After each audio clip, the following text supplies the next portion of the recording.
കൂറുമാറുന്ന മനുഷ്യരുടെ ലോകത്താണല്ലോ നമ്മൾ ജീവിക്കുന്നതല്ലേ. ചില കാര്യങ്ങൾ കണ്ടാലും കണ്ടില്ലെന്ന് എന്തിനാലും പറയാൻ മടിയില്ലാത്ത വ്യക്തികൾ.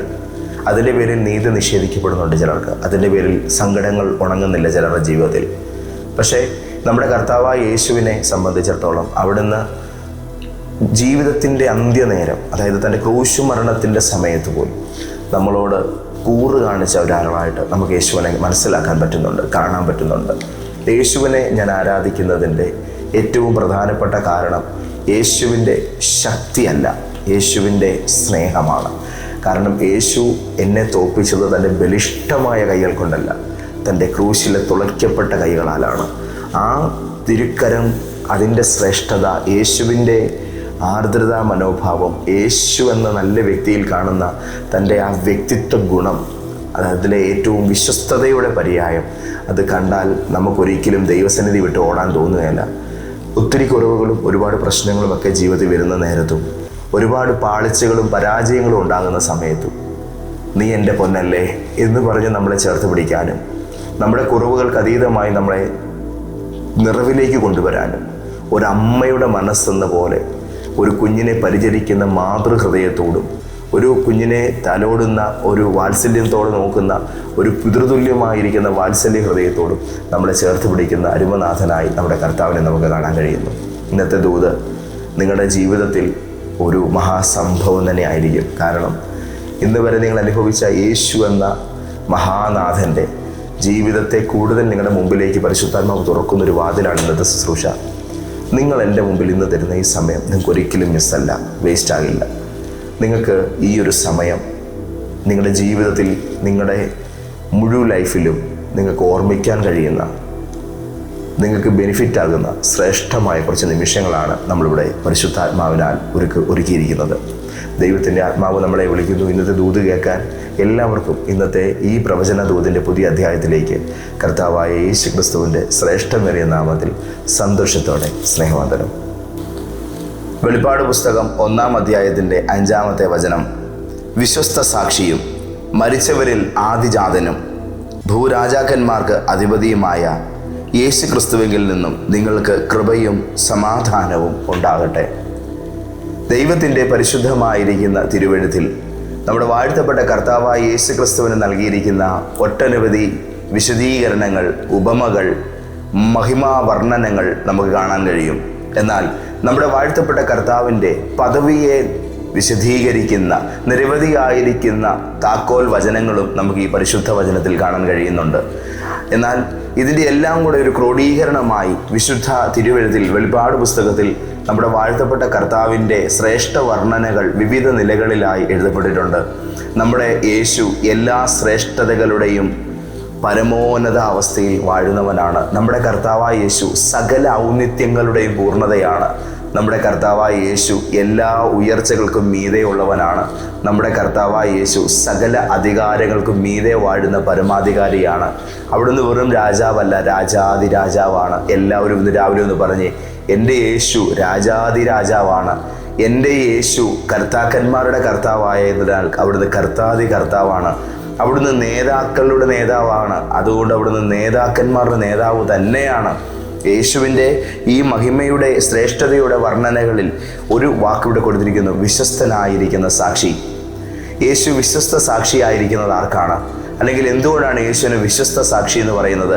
നമ്മുടെ വാഴ്ത്തപ്പെട്ട കർത്താവ് എല്ലായിടത്തും തൻ്റെ വിശ്വസ്തതയുടെ പരമോന്നതയെ വെളിപ്പെടുത്തിയ ഒരാളാണ്. ക്രൂശിൽ പോലും പിതാവിനോടും നമ്മോടും യേശു തന്നോടും തന്നെ വിശ്വസ്തനായിരുന്നു. അവിടുത്തെ ജീവിതത്തിൽ ഒരു മേഖലയിൽ പോലും അവിശ്വസ്തത നമുക്ക് കാണാൻ കഴിയുന്നില്ല. ദൈവത്തിൻ്റെ വചനം നമ്മളോട് ഇങ്ങനെ പറയുന്നുണ്ട്: നമ്മൾ അവിശ്വസ്തരായിരിക്കാം, പക്ഷേ ദൈവം നമ്മളെ വിശ്വസ്തരെന്ന് എണ്ണുന്നു. ദൈവം നമ്മളെ നമ്മളുടെ കുറവുകൾ കൂടെ ഉൾക്കൊണ്ടുകൊണ്ട് പരമോന്നതമായ തൻ്റെ സ്നേഹത്താൽ പൂർണ്ണമായും സ്നേഹിച്ച് അംഗീകരിക്കുന്നതായിട്ടാണ് നമുക്ക് കാണാനും മനസ്സിലാക്കാനും കഴിയുന്നത്. നമ്മുടെ ന്യൂനതകൾ ഉൾക്കൊണ്ടുകൊണ്ട് തന്നെ കർത്താവ് നമ്മളെ സ്നേഹിച്ചു കേട്ടോ. നമ്മുടെ പോരായ്മകളെ അറിഞ്ഞുകൊണ്ട് തന്നെ യേശു നമ്മളെ ചേർത്ത് പിടിച്ചു കേട്ടോ. യേശുവിൻ്റെ ഈ ഒരു ശ്രേഷ്ഠത ഒരിക്കലും നമുക്ക് വിവരിച്ചു തീർക്കാൻ കഴിയുന്നതല്ല. അതിനേക്കാൾ പരമോന്നതമാണത്. യേശു തൻ്റെ ജീവിത കാലഘട്ടത്തിൽ മുഴുവൻ ഈ ഭൂമിയിലായിരുന്നപ്പോൾ പിതാവ് തന്നെ ഏൽപ്പിച്ചിരുന്ന തൻ്റെ ശ്രേഷ്ഠ ദൗത്യങ്ങളിൽ മുഴുമേഖലയിലും വിശ്വസ്തനായിരുന്നൊരു ഭൃത്യനായി പെരുമാറിയതായി നമുക്ക് കാണാൻ കഴിയുന്നുണ്ട്. അവിടുന്ന് അനുസരണമുള്ള പുത്രനായി ക്രൂശോളം തന്നെ താൻ ഏൽപ്പിച്ചതായി ഫിലിപ്പിയ ലേഖനത്തിൽ നമ്മൾ മനസ്സിലാക്കുന്നു.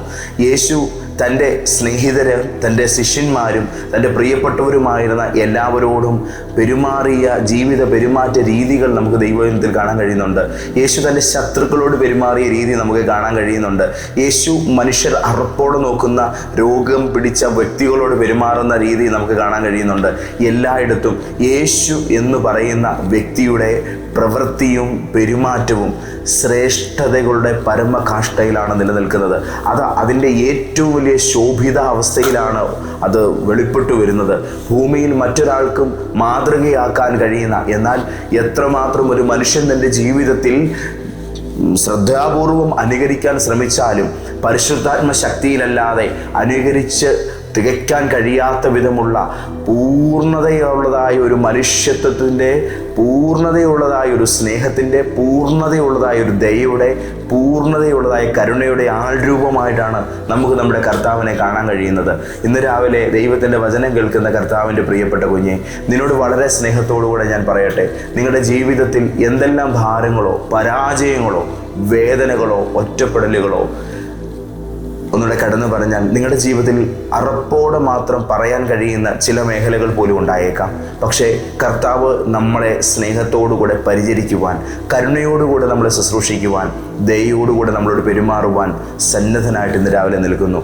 കർത്താവായ യേശു പിതാവിൻ്റെ സവിധത്തിൽ ഇന്ന് നമുക്ക് വേണ്ടി സാക്ഷിയായി നിൽക്കുകയാണ്. യേശുവിൻ്റെ പരിശുദ്ധമായ രക്തം നമുക്ക് സാക്ഷിയായി നിൽക്കുകയാണ്. അവിടെയും യേശു നമ്മെ ഏറ്റുപറയുന്നവനായിട്ടാണ് നമുക്ക് കാണാൻ കഴിയുന്നത്. നമ്മുടെ ജീവിതത്തിൽ വരുന്ന പാകപ്പിഴകളെയും പോരായ്മകളെയും പിതാവിൻ്റെ സവിധത്തിൽ നമുക്ക് വേണ്ടി മാപ്പ് തന്ന് നമ്മെ അനുഗ്രഹിക്കുവാൻ തക്കവിധം പിന്നെയും ശ്രദ്ധാലുവായി നമ്മുടെ വാഴ്ത്തപ്പെട്ട കർത്താവ് ഉയരത്തിൽ മഹിമയുടെ വലതുഭാഗത്ത് നമുക്ക് വേണ്ടി ഉപവിഷ്ടനായിരിക്കുന്നു. ഇന്ന് ഭൂമിയിലുള്ള ഏറ്റവും ശക്തനായിരിക്കുന്ന എൻ്റെ മധ്യസ്ഥൻ യേശു മാത്രമാണ്. പിതാവിനോടുള്ളതായ എൻ്റെ ബന്ധത്തെ, ദൈവപിതാവിനോടുള്ളതായ എൻ്റെ സ്നേഹാനുഭവത്തെ, അതിനിടയിൽ എനിക്ക് വന്നു പോകുന്ന ജീവിത പരാജയങ്ങളുടെയും പോരായ്മകളുടെയും പാപത്തിൻ്റെയും വീഴ്ചകളെ പരിഹരിച്ച് എന്നെ മുന്നോട്ടേക്ക് ഓരോ ദിവസവും നടത്തുന്ന ആ സ്നേഹനാഥനാണ് എൻ്റെ കർത്താവായ യേശു. നമ്മളുടെ ശരീരത്തിൽ അഴുക്ക് പുരളുമ്പോൾ നാം കഴുകാറുണ്ട്, കുളിക്കാറുണ്ട്. നമ്മുടെ കുഞ്ഞുങ്ങൾക്ക് ദേഹത്ത് അശുദ്ധി പുരളുമ്പോൾ നമ്മൾ അവരെ കുളിപ്പിക്കാറുണ്ട്. യേശുവിൻ്റെ രക്തം നമ്മെ കുളിപ്പിച്ച് വഴി നടത്തുന്ന നല്ലൊരു അമ്മയായിട്ടാണ് നമ്മുടെ കൂടെ എന്ന് പോലെ ആയിരിക്കുന്നത്. ഞാൻ ഈ പറഞ്ഞ വാക്ക് ആരും തെറ്റിദ്ധരിക്കരുത്. ഒരു കുഞ്ഞിനെ ഒരു അമ്മ ശുദ്ധീകരിക്കുന്നത് പോലെ യേശുവിൻ്റെ രക്തം ആ മാതൃഭാവത്തിൽ എന്ന പോലെ നമ്മുടെ കുറവുകളെയും ന്യൂനതകളെയും കഴുകി നമ്മളെ മുന്നോട്ടേക്ക് നയിക്കുന്നു എന്നുള്ള ഒരു അർത്ഥം മാത്രമാണ് ഞാൻ ഇതിൽ ഉദ്ദേശിച്ചത്. ദൈവത്തിൻ്റെ കൃപ അത്രമേൽ വലിയതാണ്.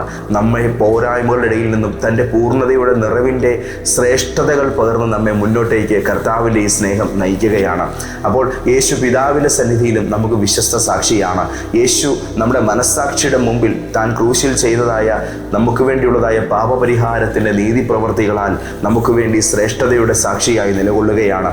സ്വർഗത്തിലും ഭൂമിയിലും ഇന്ന് ഞാൻ അനുഭവിക്കുന്ന എൻ്റെ ജീവിതത്തിൻ്റെ ഏത് മേഖലകളിൽ ഞാൻ ഇടപെടുന്ന ആരോടും, ഞാൻ പോകുന്ന ഏതൊരിടത്തും എനിക്ക് വേണ്ടി സംസാരിക്കുവാൻ ഒരാളില്ലാതെ വരുമ്പോൾ പോലും അദൃശ്യമായിരിക്കുന്ന ഒരിടപെടലാൽ ദൈവത്തിൻ്റെ ആത്മാവ് മനുഷ്യ മനസ്സുകളെ തിരിച്ചുകൊണ്ട്, സാഹചര്യങ്ങളെ എനിക്ക് വേണ്ടി തിരിച്ചു തന്നുകൊണ്ട്, പ്രതിസന്ധികളെ മാറ്റിക്കൊണ്ട്, മറ്റു ചില വ്യക്തികളെ പരസ്യമായി തന്നെ രംഗത്ത് കൊണ്ടുവന്നുകൊണ്ട് നിന്റെ കൂടെ മോനെ ഞാൻ ഉണ്ട് എന്നുള്ളതായി ഉറപ്പ് നൽകി നമ്മളോടുള്ളതായ വിശ്വസ്തത യേശു എല്ലായിടത്തും വെളിപ്പെടുത്തുകയാണ്.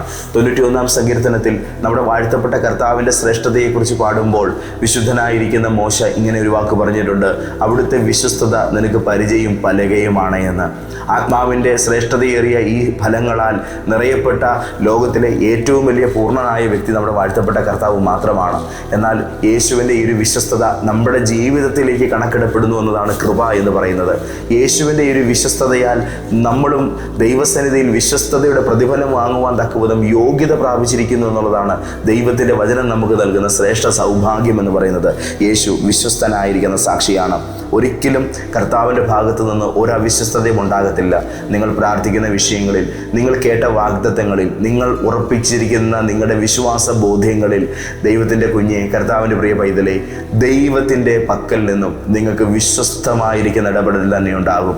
ഒരിക്കലും കർത്താവ് ചതിക്കിയില്ല, ഒരിക്കലും കർത്താവ് വഴിയാധാരമാക്കില്ല, ഒരിക്കലും കർത്താവ് കൈവിടത്തില്ല. നമ്മുടെ ജീവിതത്തിൽ ഒരിക്കൽ പോലും ദൈവം നമ്മെ ഒറ്റപ്പെടുത്തത്തില്ല. ഈ ഒരു തീരുമാനവും ഈ ഒരു ഉറപ്പും ഞാൻ എൻ്റെ ജീവിതത്തിൻ്റെ പല അനുഭവങ്ങളിൽ വ്യക്തിപരമായി കൂടെ മനസ്സിലാക്കിയ ഒരു മനുഷ്യനാണ്. നമുക്ക് എന്തെല്ലാം പ്രശ്നങ്ങൾ നമ്മുടെ ജീവിതത്തിൽ വന്നെന്ന് പറഞ്ഞാലും ദൈവം ഒരിക്കലും, യേശു ഒരിക്കലും നമ്മളെ തള്ളിക്കളയില്ല. കർത്താവ് ഒരിക്കലും നമ്മളെ മാറ്റി നിർത്തത്തില്ല. മാറി നിൽക്കുക എന്നുള്ള നിലയിൽ നമ്മളെ തഴയുന്ന ഒരു പ്രവൃത്തി യേശുവിൻ്റെ പക്കൽ നിന്ന് ഒരിക്കലും ഒരിക്കലും ഒരിക്കലും ഒരിക്കലും ഒരിക്കലും വരികയില്ല. എപ്പോഴും നമുക്ക് തൻ്റെ സ്നേഹത്തിൽ ഒരു സ്പേസ് ഉണ്ട്. എപ്പോഴും തൻ്റെ സാന്നിധ്യത്തിൽ നമുക്കൊരു ഇടമുണ്ട്. എപ്പോഴും യേശുവിൻ്റെ ഹൃദയത്തിൽ നമുക്കൊരു സ്ഥാനമുണ്ട്. ആ സ്ഥാനം ആരെ കൊണ്ടും മോഷ്ടിക്കാൻ കഴിയുന്നതല്ല. ആ സ്ഥാനം ആരെ കൊണ്ട് നശിപ്പിക്കാൻ കഴിയുന്നതല്ല. യേശു എന്നോട് ഇടപെടുന്ന തൻ്റെ ഏറ്റവും ദിവ്യമായിരിക്കുന്ന പെരുമാറ്റമാണ് തൻ്റെ വിശ്വസ്തത എന്ന് പറയുന്നത്. എൻ്റെ യേശുവിനെ പോലെ ജെനുവിനായ ഒരാളെ ഞാൻ കണ്ടിട്ടില്ല. എൻ്റെ യേശുവിനെ പോലെ ഹൃദ്യമായിട്ട് എന്നെ മനസ്സിലാക്കുന്ന ഒരാളെ ഞാൻ ഇതുവരെ കണ്ടിട്ടില്ല. എൻ്റെ യേശുവിനെ പോലെ ഇത്ര ആർദ്രമായിട്ട് എൻ്റെ അവസ്ഥകളിൽ സഹതപിക്കുന്ന, അല്ലെങ്കിൽ സഹതാപവും കാരുണ്യവും കാണിക്കുന്ന ഒരാളെ ഞാൻ കണ്ടിട്ടില്ല. എൻ്റെ യേശു എനിക്ക് അത്രമാത്രം പ്രിയപ്പെട്ടതായി മാറുന്നതിൻ്റെ കാരണം എൻ്റെ കർത്താവ് എന്നോട് കാണിക്കുന്ന ഈ ശ്രേഷ്ഠ പെരുമാറ്റമാണ്. യേശുവിൻ്റെ സവിശേഷ സ്വഭാവത്തിൻ്റെ ഈ ക്വാളിറ്റിയാണ് നമ്മുടെ ജീവിതത്തിൽ ഏറ്റവും കൂടുതൽ നമ്മൾ കർത്താവിനെ ആരാധിച്ചു പോകുന്നതിൻ്റെ കാരണം. യേശു ദൈവമാണ്, യേശു കർത്താവാണ്, യേശു രാജാവാണ്, യേശു സകലത്തിൻ്റെ മീതെ പരമാധികാരിയാണ്. ഈ കാര്യങ്ങളെല്ലാം എനിക്കറിയാം, നമുക്കെല്ലാവർക്കും അറിയാം. പക്ഷേ ഈ ഔപചാരികതകളുടെ എല്ലാ ഉയർച്ചകളിലും യേശു വാഴുന്നവനായി നിലനിൽക്കുന്ന സർവശക്തനായ മഹാദൈവമായിരിക്കുമ്പോൾ തന്നെ നമ്മുടെ വാഴ്ത്തപ്പെട്ട കർത്താവിനെ നാം ആരാധിച്ചു പോകുന്നതിൻ്റെ ഏറ്റവും പ്രഥമമായ കാരണങ്ങളിലൊന്ന് നമ്മുടെ കർത്താവ് നമ്മളോട് കാണിക്കുന്ന ഈ ഹൃദ്യമായിരിക്കുന്ന പെരുമാറ്റമാണ്. യേശു എന്നെ എത്രത്തോളം കരുതുന്നു, യേശുവിനെ എത്രത്തോളം മനസ്സിലാക്കുന്നു, യേശുവിനെ എത്രത്തോളം ചേർത്ത് പിടിക്കുന്നു എന്നുള്ളതായി ഈ ബോധ്യമാണ് സത്യത്തിൽ യേശുവിനെ ഞാൻ ആരാധിച്ചു പോകുന്നതിൻ്റെ കാരണം. നാം യേശുവിനെ സ്നേഹിച്ചു പോകുന്നതിൻ്റെ കാരണം ഇതാണ്. യേശു നമ്മുടെ ജീവിതത്തിൽ തൻ്റെ അധികാരത്തിൻ്റെ ശക്തി വെളിപ്പെടുത്തിയല്ല നമ്മളെ തന്നിലേക്ക് അടുപ്പിക്കുന്നത്.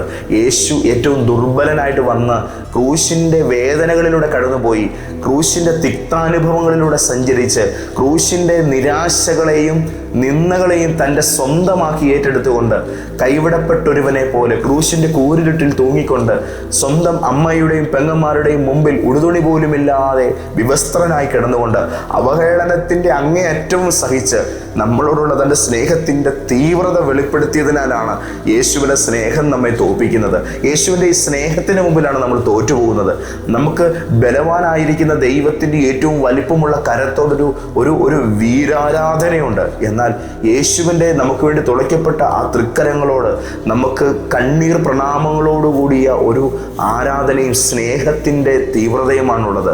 ആ കരങ്ങളെ 1000 തവണ മുത്തിയാലും തുടർമാനമായി യേശുവിൻ്റെ ഈ കുഞ്ഞു വിരൽ മുതൽ യേശുവിൻ്റെ ഈ കയ്യിലെ ഓരോ ഇടങ്ങളെയും മാറി മാറി ചുംബിച്ച് എൻ്റെ കണ്ണീര് കൊണ്ട് ആ തൃക്കരങ്ങളെ 100 കണ്ണീരശ്രുക്കൾ പൊഴിച്ച് ശുശ്രൂഷ ചെയ്താൽ പോലും തീരാത്തത്ര ആരാധന എനിക്ക് എൻ്റെ യേശുവിൻ്റെ ആ തൃക്കരങ്ങളോടുണ്ട്, യേശുവിൻ്റെ ആ സ്വഭാവത്തോടുണ്ട്, യേശുവിൻ്റെ ആ ശ്രേഷ്ഠതയോടുണ്ട്. നമ്മുടെ കർത്താവ് അത്രത്തോളം പ്രിയപ്പെട്ടതാണ്. യേശു അത്രമാത്രം നമ്മളെ സ്നേഹിക്കുന്നു. ഇന്ന് രാവിലെ ദൈവത്തിൻ്റെ ഈ ആലോചന, ഇന്നത്തെ ഈ പ്രവചന ദൂത് ലോകത്തിൻ്റെ എല്ലാ കോണുകളിലുമായി കേൾക്കുന്ന ദൈവത്തിൻ്റെ പ്രിയപ്പെട്ട കുഞ്ഞുങ്ങളെ, നിങ്ങളോട് ഞാൻ വളരെ സ്നേഹത്തോടുകൂടെ പറയട്ടെ, ദൈവം നിങ്ങളെ മനസ്സിലാക്കുന്നു. യേശു നിങ്ങളോട് കൂടെയുണ്ട്. ഇന്ന് നിങ്ങൾ കടന്നു പോകുന്ന നിങ്ങളുടെ ജീവിത പ്രശ്നങ്ങളോ, നിങ്ങൾ ഇന്ന് കടന്നു പോകുന്ന നിങ്ങളുടെ ജീവിതത്തിൻ്റെ ഭാരങ്ങളോ, അതെത്ര സങ്കീർണമാണേലും അതെത്ര പ്രയാസം നിറഞ്ഞതാണേലും വിഷമിക്കേണ്ട, ഒട്ടും പേടിക്കേണ്ട, നിങ്ങൾ ഒട്ടും സങ്കടപ്പെടേണ്ട. കർത്താവിൻ്റെ കൃപ നിങ്ങളുടെ കൂടെയുണ്ട്. യേശു വിശ്വസ്തനായിരിക്കും. നിങ്ങളുടെ ജീവിതത്തിൻ്റെ എല്ലാ കോണിലും യേശു നിങ്ങൾക്ക് ദൈവസന്നിധിയിലും നിങ്ങളുടെ ജീവിതത്തിലും വിശ്വസ്തനായിരിക്കുന്ന സാക്ഷിയായിരിക്കും. ചില കാര്യങ്ങൾ കണ്ടോ എന്ന് ചോദിക്കുമ്പോൾ കോടതികളിൽ ചില മനുഷ്യർ കണ്ടെങ്കിലും കണ്ടില്ല എന്ന് പറയും. കാരണം സാക്ഷികൾ കൂറുമാറുക എന്നാണ് പറയുന്നത്. യേശു ഒരിക്കലും കൂറുമാറില്ല. യേശുവിന് നിങ്ങളുള്ള കൂറൊരിക്കലും നഷ്ടപ്പെടില്ല. നിങ്ങൾക്ക് കർത്താവിനുള്ള കൂറും ഒരിക്കലും കുറയാതിരിക്കണം. മരണത്തോളം നമ്മളുള്ള കൂറ് മുറുകെ പിടിച്ച കർത്താവ്, ജീവൻ പോകുന്ന വേളയിലും നമ്മളെ സ്നേഹിച്ച നാഥൻ, മരണാനന്തരം ഇപ്പോഴും നമ്മളെ സ്നേഹിച്ചുകൊണ്ടേയിരിക്കുന്ന നല്ല നാഥൻ, അത് നമ്മുടെ യേശുവാണ്, നമ്മുടെ കർത്താവാണ്. യേശുവിൻ്റെ ശ്രേഷ്ഠത യേശുവിൻ്റെ ഈ സ്വഭാവ ഗുണങ്ങളിൽ തന്നെയാണ് നമുക്ക് കാണാൻ കഴിയുന്നത്. വിശ്വസ്ത സാക്ഷി എന്ന് പറയുന്ന ഈ ഒരു വാക്കിൽ നിന്നുകൊണ്ട് ഒരുപാട് കാര്യങ്ങൾ വിവരിക്കാനുണ്ടെങ്കിലും ഈ ചുരുങ്ങിയ സമയത്തിൻ്റെ ഈ ഒരു ചെറിയൊരു സ്പീച്ചിലൂടെ നിങ്ങളുടെ ജീവിതത്തിലേക്ക് കർത്താവിൻ്റെ ശ്രേഷ്ഠതയുടെ ഒരു ചെറിയ വെളിച്ചമെങ്കിലും പകരാൻ സാധ്യമായിട്ടുണ്ടാവണമെന്നാണ് ഞാൻ വിശ്വസിക്കുന്നത്. നമ്മുടെ കർത്താവിനെ നമുക്ക് സ്നേഹിക്കാം, നമ്മുടെ കർത്താവിനെ നമുക്ക് കൂടുതലായിട്ട് ആശ്രയിക്കാം. അവിടുന്ന് വിശ്വസ്തൻ തന്നെയാണ്, ഒരിക്കലും തള്ളിക്കളയില്ല. നിങ്ങളുടെ കണ്ണുനീര് വറ്റാത്ത വേദനയിലായിരിക്കാം നിങ്ങൾ ഇന്ന് രാവിലെ എൻ്റെ ദൂത് കേട്ടത്. പക്ഷേ ഈ കണ്ണുനീരിനപ്പുറത്ത് ഒരു സന്തോഷം നിങ്ങൾക്കായിട്ട് ഇന്ന് കർത്താവ് ഒരുക്കുകയാണ് കേട്ടോ. പ്രാർത്ഥിക്കട്ടെ പ്രിയപ്പെട്ടവരെ. ഞങ്ങളുടെ പിതാവേ, യേശോപ്പാ, ഞങ്ങളങ്ങേ ആരാധിക്കുന്നു, സ്നേഹിക്കുന്നു. ഞങ്ങളോട് അങ്ങ് വിശ്വസ്തനാണ്, ഒരിക്കലും അങ്ങ് ഞങ്ങളെ തള്ളിക്കളയില്ല. ഞങ്ങൾ അറിഞ്ഞ ദൈവശാസ്ത്ര അനുഭവങ്ങൾ, ഞങ്ങൾ കണ്ട തിരുവെഴുത്തിൻ്റെ രഹസ്യങ്ങൾ, ഞങ്ങളുടെ പച്ചയായ ജീവിതത്തിൽ ഞങ്ങൾ നേരിട്ട് രുചിച്ചറിഞ്ഞ അങ്ങയുടെ വിശ്വസ്തതയുടെ സദ്ഗുണങ്ങൾ, അത് എത്ര വലുതാണ്. ഞങ്ങൾക്കത് നാവുകൊണ്ട് വിവരിച്ച് തീർക്കാൻ കഴിയാത്തത്ര ഉന്നതമാണ്. ഇന്നത്തെ ദൈവാലോചനയിലൂടെ ഞങ്ങൾക്ക് വേണ്ടി പകർന്നു നൽകിയ ദൈവിക ദൂതുകൾക്ക് ഞങ്ങൾ നന്ദി പറയുന്നു. ലോകമെമ്പാടും ഇന്നെൻ്റെ വചനങ്ങളെ കേട്ട് പ്രാർത്ഥിക്കുന്ന, എന്നോടുകൂടെ നിയോഗം തിരുസന്നിധിയിൽ വെച്ച് അപേക്ഷിക്കുന്ന അങ്ങയുടെ പ്രിയപ്പെട്ട മക്കൾക്ക് അനിവാര്യവും ആവശ്യവുമായത് എന്തു തന്നെയായാലും അത് നൽകി കൊടുക്കുന്നതിൽ അവിടുത്തെ തിരുക്കരം ഇപ്പോൾ പ്രവർത്തിക്കണമേ. പ്രാർത്ഥന കേട്ട് ഞങ്ങളെ അനുഗ്രഹിക്കണമേ. യേശുവിൻ്റെ നാമത്തിൽ പിതാവേ, ആമേൻ. സന്തോഷത്തോടെ ഇന്നത്തെ ദൂത് ഇവിടെ അവസാനിപ്പിക്കുമ്പോൾ ഒരു പ്രധാനപ്പെട്ട കാര്യം കൂടെ പറയട്ടെ. ഈ വരുന്ന വെള്ളി, ശനി, ഞായർ, അതായത് 27, 28 മാർച്ച് മാസം 1 തീയതികളിൽ നമ്മുടെ കോട്ടയത്ത് നമ്മളുടെ ലൈഫ് ചേഞ്ചർ പ്രോഫറ്റിക് ചർച്ച്, അതായത് കോട്ടയത്ത് ലോഗോസ് ജംഗ്ഷനിൽ പോലീസ് പരേഡ് ഗ്രൗണ്ടിലേക്ക് പോകുന്ന വഴിക്കുള്ള MK ടവർ എന്ന സ്ഥാപനത്തിൻ്റെ 7ാം നിലയിലാണ് നമ്മുടെ സഭ പ്രവർത്തിക്കുന്നത്. ആ പ്രസ്തുത സ്ഥാപനത്തിൽ വെച്ച് നമ്മളുടെ ഫാസ്റ്റ് ലൈഫ് ചേഞ്ചിങ് എന്ന നമ്മുടെ ഈ തവണത്തെ ഫാസ്റ്റിംഗ് പ്രയർ നടക്കുകയാണ്. അനുഗ്രഹിക്കപ്പെട്ട വിടുതൽ സെക്ഷനുകൾ ദൈവത്തിൻ്റെ കൃപയിൽ നമുക്ക് അനുഭവിക്കുവാനുള്ള സാഹചര്യം ഒരുങ്ങുന്നു. പരിശുദ്ധാത്മാവ് നിങ്ങളെ എല്ലാവരെയും അതിനായിട്ട് ഒരുക്കട്ടെ. ഇത് നിങ്ങൾക്ക് സന്തോഷമായെങ്കിൽ ഈ ചാനൽ മറ്റുള്ളവർക്ക് പരിചയപ്പെടുത്താനും ഈ ദൂത് ഷെയർ ചെയ്യാനും മറക്കരുത്. നമുക്ക് നമ്മുടെ കർത്താവിൻ്റെ ശ്രേഷ്ഠതയാണ് മറ്റുള്ളവർ പങ്കുവെക്കാൻ സാധിക്കുന്നത്. യേശുപ്പ നിങ്ങളുടെ കൂടെ ഇരിക്കട്ടെ. പിതാവായ ദൈവത്തിൻ്റെ സ്നേഹവും യേശുവിൻ്റെ കൃപയും പരിശുദ്ധാത്മാവിൻ്റെ കൂട്ടായ്മയും നിങ്ങളോടുകൂടെ ഇപ്പോഴും എപ്പോഴും എന്നേക്കും ഉണ്ടായിരിക്കുമാറാകട്ടെ. ആമേൻ.